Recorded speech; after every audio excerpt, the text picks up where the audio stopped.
Madras high court ఇచ్చిన తీర్పులో main CBI కానీ లేకపోతే ఇతర పోలీసులు పెట్టే కేసుల్లో కొన్ని సందర్భాల్లో కొంతమంది ముద్దాయిలను అరెస్ట్ చేస్తారు, కానీ అప్పటికి కొంతమంది దాంట్లో ఇన్వాల్వ్ కాకపోయి ఉండొచ్చు. తదనంతరం నేరం జరగడం అయిపోయింది, లిక్కర్ పాలసీ విధి విధానం అయిపోయింది, ఆ విధానం ద్వారా మళ్ళీ తీసేయడం కూడా జరిగిపోయింది. కానీ ది టైంటెడ్ మనీ మటుకు ఎవరి దగ్గర పొజిషన్లో ఉంది కదా. సో ఆ పొజిషన్ అనేది కంటిన్యూషన్ అఫెన్స్. ఇప్పుడు ఎవరి చేతిలో మారుంటుంది. సార్ నన్ను సిబిఐ వాళ్ళు అరెస్ట్ చేయలేదు కాబట్టి మీరు ఈడీ అరెస్ట్ చేయడానికి లేదని చెప్పి అనడానికి లేదు. సో ఈడీ సిబిఐ కేసులు పెట్టకపోయినా కానీ అరెస్ట్ చేయొచ్చు అని మద్రాస్ హైకోర్టు అనింది. సో దాంట్లో భాగంగానే మద్రాస్ హైకోర్టు తీర్పుని అందరూ శ్లాఘిస్తున్నారు. ఇది బాగుంది, తప్పు చేసిన వాళ్ళని వదిలేయడానికి లేదని. ఇది కంటిన్యూషన్ అఫెన్స్. తర్వాత ఈడీ దగ్గర జరిగే ప్రొసీడింగ్ అన్ని జ్యుడిషియల్ ప్రొసీడింగ్స్.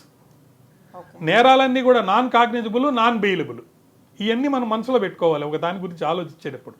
ఈ సందర్భంలో ఆమెని 16 దాకా టైం ఇవ్వకుండా 11 పిలిచేదానికి ఒక ముఖ్యమైన సబ్జెక్ట్ ఉంది. అదేంటంటే 11వ తారీఖు ఆమెను మాత్రమే విచారించారు.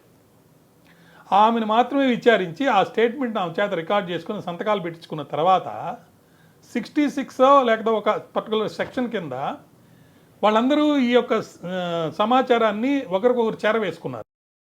అంటే సిబిఐ వాళ్ళు, ఇన్కమ్ ట్యాక్స్ వాళ్ళు, ఐడి వాళ్ళు, ఎవరికైతే ఈ సమాచారం అవసరమో ఈ సమాచారం అలా డిస్ట్రిబ్యూట్ అయిపోతూ ఉంటుంది అన్నమాట. గతంలో ఒక దగ్గర ఉన్న సమాచారం ఒకరికి ఇచ్చేదానికి లేదు, కానీ యాక్ట్ అమెండ్ అయింది, సుప్రీంకోర్టు గారు తీర్పిచ్చింది.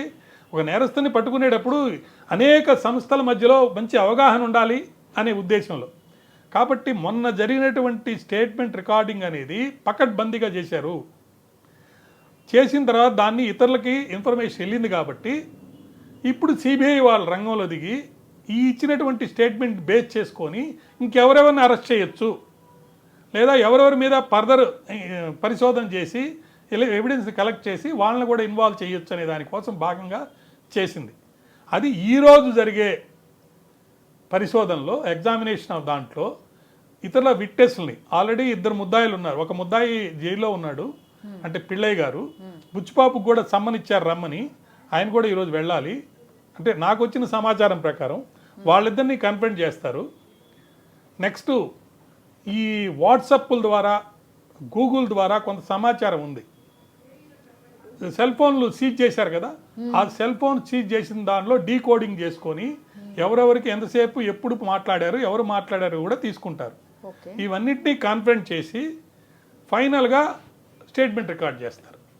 ఆ స్టేట్మెంట్ రికార్డ్ చేసిన తర్వాత ఈరోజు జరగబోయే దాన్ని 4 అవకాశాలు ఉన్నాయి. మొట్టమొదటి అవకాశం ఏంటంటే మంచిగా కోరుకుందాం. అన్ని రికార్డ్స్ పరిశీలించిన తర్వాత కవిత గారి ఇన్వాల్వ్మెంట్ లేదు కాబట్టి గౌరవనీయులు కేటీఆర్ గారు చెప్పేది మా చెల్లెలు ఎక్కడ కూడా డైరెక్ట్గా ఇన్వాల్వ్ కాలేదు, అయిందని ఎటువంటి రికార్డెడ్ ఎవిడెన్స్ లేదు అనేది చెప్తున్నారు. కానీ నాకు ఉన్న సమాచారం ప్రకారం 2012 ఏప్రిల్లో ఢిల్లీలోని ఒబెరాయ్ హోటల్లో ఒక సమావేశం జరిగింది. ఆ సమావేశంలో దినేష్ అరోరా, అరుణ్ పిల్లై, విజయ్ నాయరు, కవిత గారు అటెండ్ అయ్యారు.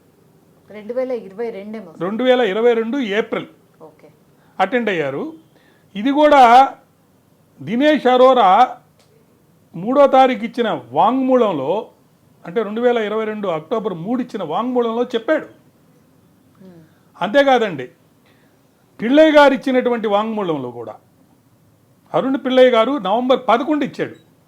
అవును, ఆమె కూడా వచ్చింది, అటెండ్ అయ్యిందని. కాబట్టి వాళ్ళిద్దరి యొక్క వాంగ్మూలము ప్లస్ ఆ పర్టికులర్ హోటల్, ఆ హోటల్ పేరు ఏదో చెప్పాను, ఒబెరాయ్ హోటల్, ఆ ఒబెరాయ్ హోటల్లో జరిగినటువంటి సమావేశంలో ఆమె పాల్గొనింది. అంతేకాకుండా ఇక్కడ హైదరాబాద్ ఒక హోటల్లో ఒక మీటింగ్ జరిగింది. అది ఎప్పుడు జరిగిందంటే మార్చి 19వ తారీఖు నాడు 2021లో అరవింద్ కేజ్రీవాల్, మనీష్ సిసోడియాల ప్రతినిధి అయిన విజయ్ నాయర్ తోటి కవిత గారు సమావేశం అయ్యారు. ఈ 2 సమావేశాల్లో జరిగింది ఏంటి? మద్యం దందా అనుకోండి, మద్యం వ్యాపారానికి సంబంధించి చర్చలు జరిగినాయా, లేదా రాజకీయంగా ఏదైనా ఇతర విషయాలు మాట్లాడుకున్నారండి? చాలా ముఖ్యమైన విషయం. ఓకే. ఈ పూర్తి సమాచారాన్ని సేకరించిన తర్వాత ఈ 2 సమావేశాల్లో ఆమెకి ఎటువంటి ఇన్వాల్వ్మెంట్ లేదనుకుంటే ఆమెను నిర్దోషిగా పంపించేసేయచ్చు, లేదా మరొకసారి రండి అని కూడా చెప్పచ్చు. ఇది మొట్టమొదటి అవకాశం. రెండవ అవకాశం ఏంటంటే, అమ్మ మీరు ఇచ్చిన స్టేట్మెంట్ తోటి మేము నమ్మటం లేదు, మిమ్మల్ని మేము అరెస్ట్ చేయదలుచుకున్నామని చెప్పి అరెస్ట్ చేయొచ్చు. ఎప్పుడు ఎవరిని ఎందుకు అరెస్ట్ చేయాలి అనే దానికి కూడా ఈ యాక్ట్లోనే క్లారిటీ తోటి ఒక పర్టికులర్ సెక్షన్ చెప్తుంది. ED officer has reason to believe that this person is involved in the crime. ఎవరైతే ఆఫీసరు దీన్ని ఇన్వెస్టిగేట్ చేస్తున్నారో వారికి వీళ్ళు నేరం చేశారు అని నిర్ధారించుకొని పరిస్థితి ఆ రికార్డును బట్టి వస్తే అప్పుడు ఈ సిబిఐ ఆల్రెడీ అరెస్ట్ చేసిందా లేదా, ఇంకేదైనా నేరాలు అరెస్ట్ అయ్యారా లేదని వాళ్ళు చూడాల్సిన అవసరం లేదు, అరెస్ట్ చేయొచ్చు.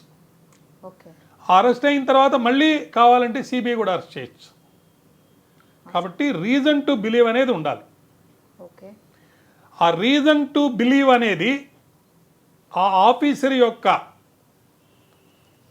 మెంటల్ బ్రెయిన్ని వాడి రికార్డు ప్రకారం సౌండ్గా ఉంది అనిపిస్తే, కొజెంట్గా ఉంది అనిపిస్తే, హేతుబద్ధంగా ఉంది అనిపిస్తే అతను అరెస్ట్ చేయడానికి ఆర్డర్ ఇవ్వచ్చు. ఎందుకు అతని మీద పెట్టారంటే ఈ పవరు చాలా ముఖ్యమైన విషయం. ఇప్పుడు దాకా నేను ఎక్కడా వినలేదు, ఎవరు చెప్పలేదు కాబట్టి చెప్తున్నా. అతను గనక అక్కడ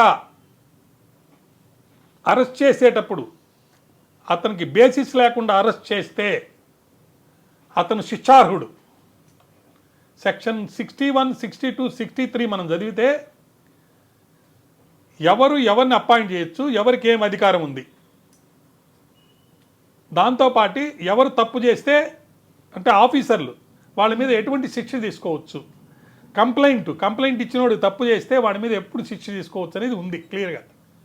ఒక ఆఫీసరు అనవసరంగా ప్రాపర్టీ సీజ్ చేసినా, అనవసరంగా అరెస్ట్ చేసినా, ఎవరికైనా సమ్మనిచ్చినా కూడా, రమ్మని పిలిచినా, ఏదైనా డిస్కవరీ ఇన్స్పెక్షన్కి తప్పుడుగా వెళ్ళినా వాడి మీద కంప్లైంట్ ఇస్తే సెంట్రల్ గవర్నమెంట్ పర్మిషన్ తీసుకొని కేసు పెట్టి అతన్ని 2 ఏళ్ళు శిక్ష చేసేదానికి పవర్ ఉంది ఈ యాక్ట్లో. కాబట్టి no officer will take that much guts or take coercive steps to arrest unnecessary. అదేవిధంగా నెక్స్ట్ సెక్షన్లో ఇంకొక ప్రొటెక్షన్ ఇచ్చారు. అదేంటంటే ఎవడంటే వాడు ఫాల్స్ కంప్లైంట్ ఇవ్వటం, లేదా ఇచ్చిన ఫాల్స్ కంప్లైంట్కి సంబంధించి స్టాండ్ కాకుండా ఉండటం, ఇచ్చిన స్టేట్మెంట్ రిట్రాక్ట్ చేసుకోవటం, లేదా ఇంకో సందర్భం వస్తుంది వాడి దగ్గర డాక్యుమెంట్స్ ఉంటాయి కానీ ప్రొడ్యూస్ చేయడు, వాడి దగ్గర బ్యాంకింగ్ కంపెనీ అయి ఉంటాడు, బ్యాంక్ అయి ఉంటుంది, కంపెనీ అయి ఉంటుంది, ఇట్లా చాలా సందర్భాల్లో ఎన్నో విషయాల్లో అడుగుతారు. అవి తీసుకొచ్చి ఇవ్వాల్సిన బాధ్యత వాడి మీద ఉండి కూడా నిర్వర్తించడు. ఇటువంటి వాళ్ళందరినీ కూడా పనిష్ చేసేదానికి ఆ పర్టికులర్ సెక్షన్లో పవర్ ఉంది. 2 ఏళ్ళు శిక్ష వేయచ్చు. కాబట్టి ఎవరైతే ఈడీ యాక్ట్ కింద అంటే పిఎంఎల్ యాక్ట్ కింద విట్నెస్గా వెళ్ళినా లేదు ముద్దాయిగా వెళ్ళినా బాధ్యత గుర్తెరిగి నీ తప్పుంటే ఒప్పుకో, నీ తప్పు లేకపోతే తప్పు లేదని నువ్వు బాధ్యతగా నిరూపించు. అంతేగాని నేను తప్పుకుంటాను, నాకు ఇది ఉంది అది ఉంది అని ఏదో కథలు చెప్పడానికి వీల్లేదు.